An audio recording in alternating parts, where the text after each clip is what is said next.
예전에만 해도 화려한 샹들리에 무대나 광고 같은 웅장하고 이런 성에 있는 공주, 왕자님 같은 컨셉의 웨딩 촬영을 선호하셨다면 지금은 그리너리한 야외 촬영, 그다음에 실내 촬영에서는 깔끔한 인물 중심의 사진, 그런 것들을 좀 선호하시는 편이죠. 오늘은 스튜디오 얘기를 할 거라서 요즘에 가장 세트장이 예쁜 마디브 스튜디오에 와서 이제 촬영을 하고 있어요. 여기는 학동역 근처에 있고요. 야외 촬영, 실내 촬영 다 하실 수 있는 곳이라서 아마 신부님들이 굉장히 좋아하실 것 같아요.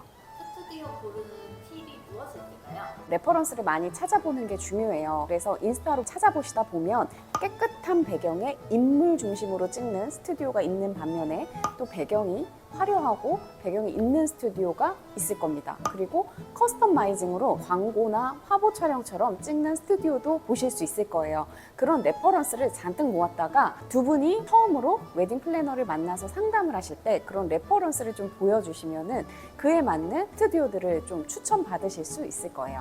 그럼 저와 같은 예비 신부들이 요즘 스튜디오를 선택하는 기준이 있을까요? 네, 요즘은 내추럴한 스튜디오들을 굉장히 좋아하시는 것 같아요. 예전에만 해도 화려한 샹들리에 무대나 광고 같은 웅장하고 이런 성에 있는 공주, 왕자님 같은 컨셉의 웨딩 촬영을 선호하셨다면 지금은 깨끗하고 두 분만의 분위기로 연출돼서 사진을 남기시는 곳들이 인기가 많아요. 야외 촬영하고 실내 촬영 같이 할 수 있는 곳들을 선호하시는 편이고 그리너리한 야외 촬영, 그다음에 실내 촬영에서는 깔끔한 인물 중심의 사진, 그런 것들을 좀 선호하시는 편이죠. 스튜디오 촬영할 때 준비해야 하는 것들이 있을까요? 여러 가지가 있겠지만 가장 기본적인 것들은 인터넷이나 유튜브, 저 말고 다른 유튜버들도 많이 얘기를 할 것 같아서 저는 그 중에서 좀 핵심 엑기스만 뽑아서 말씀을 드리고 싶어요. 첫 번째로는 마음가짐을 들 수 있습니다. 마음가짐. 왜 중요할까요? 우리가 살면서 이렇게 많은 사람 앞에서 많은 카메라 속에서 사진을 촬영하는 경우는 흔치 않아요. 그렇기 때문에 웨딩 촬영 당일날 굉장히 긴장이 되고 제 신부님 중에는 우황청심원을 드신 분들도 계셨어요.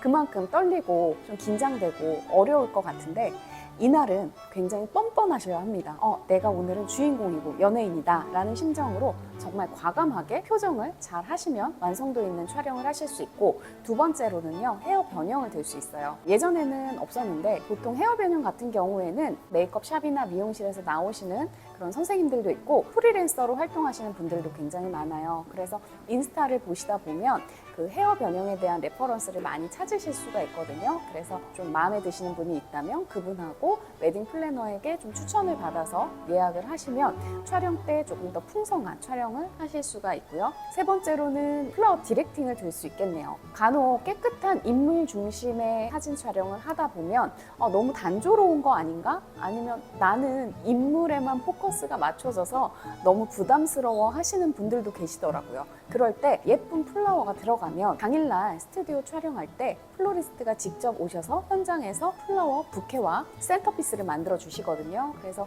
그 안에서 사진을 찍다 보면 굉장히 로맨틱하고 웨딩의 화사한 분위기를 고스란히 그 사진 속에 담을 수가 있어요. 그 부분도 준비를 해주시면 굉장히 좋을 것 같다라는 생각이 들었습니다. 도시락을 챙겨가야 될까요?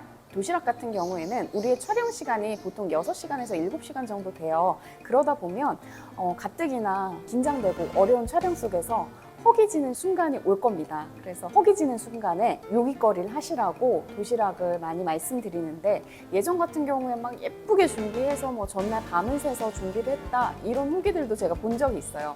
그렇게 하실 필요 없고요. 지금은 배민과 쿠팡 이츠가 굉장히 편하잖아요. 촬영하시다가 중간중간 커피도 주문하시고 가벼운 간식거리 주문하셔서 좀 요기하시면서 즐거운 촬영하셨으면 좋겠고, 간혹 이제 헬퍼 이모님이나 헤어 변형 선생님, 촬영 작가님들 것까지 챙겨야 하나요? 이런 말씀 하시는 경우가 있어요. 그런데 딱 우리 것만 시켜서 우리 것만 먹기에는 그 상황이 굉장히 민망하실 거예요. 어떻게 보면 인생의 가장 중요한 순간에 우리를 위해서 오늘 하루를 이렇게 도와주시는 분들이잖아요. 그래서 그분들을 위해서 같이 시켜서 좀 논아 드시면 너무 좋을 것 같다는 생각이 듭니다. 그래서 필수는 아니라는 사실.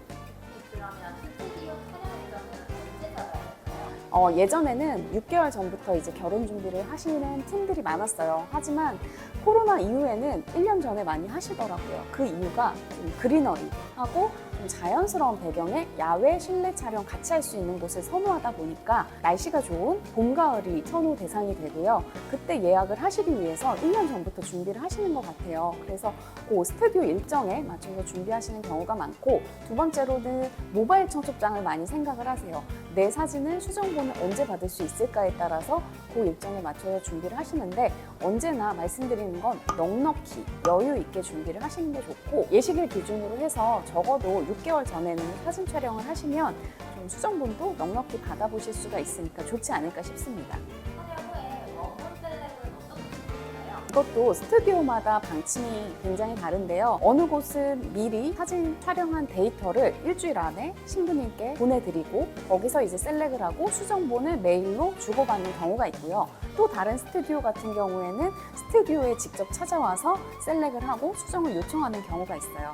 그 셀렉일 같은 경우에는 보통 2주에서 한 달 정도 그렇게 소요가 되더라고요. 그래서 그 날짜를 기준으로 전체 수정본을 받기까지는 총 다 해서 한 2개월, 3개월 안에 받으실 수 있을 거예요. 저와 같은 예비 신랑 신부들이 시장님이랑 진행하면 받을 수 있는 혜택이 따로 있을까요? 스튜디오 처음 촬영하시는 만큼 너무 떨리고 설레이고 걱정도 많으시죠? 그래서 저는 스튜디오 촬영 전에 메이크업 샵에 함께 동행을 해서 스타일링이 잘 됐는지, 헤어가 잘 됐고 메이크업이 잘 됐는지 만족스러우신지 반드시 확인을 하고 있고, 스튜디오 촬영장까지 동행을 해서 좀 장시간 두 분이 진행하는 모습을 사진도 찍어드리고 좀 많이 챙겨드리고 있어요. 그래서 동행하는 그 부분이 또 다른 플래너들과는 좀 차별화된 점이라고 보실 수가 있겠고요. 두 번째로는 제가 제일 잘하는 분야죠. 바로 스타일링입니다. 신랑님 같은 경우에는 어떤 수트 입어야 될지 걱정되실 수 있을 거예요. 미리 뭐 시안을 뽑아갔다고 해도 현장에서 보면 그 시안이 생각보다 어울리지 않는 경우도 있더라고요. 그래서 드레스에 맞춰서 넥타이나 뭐 예복, 스타일링 도와드릴 거고, 두 번째로 뭐 신부님 같은 경우에는 액세서리, 베일, 볼레로부터 헤어부터 모든 스타일링 제가 함께 체크를 해드리고 있습니다. 저의 자세한 스타일링을 보시고 싶으신 분은 블로그로 오셔서 저의 스타일링과 이야기를 들으시면 좀 도움이 되실 것 같아요.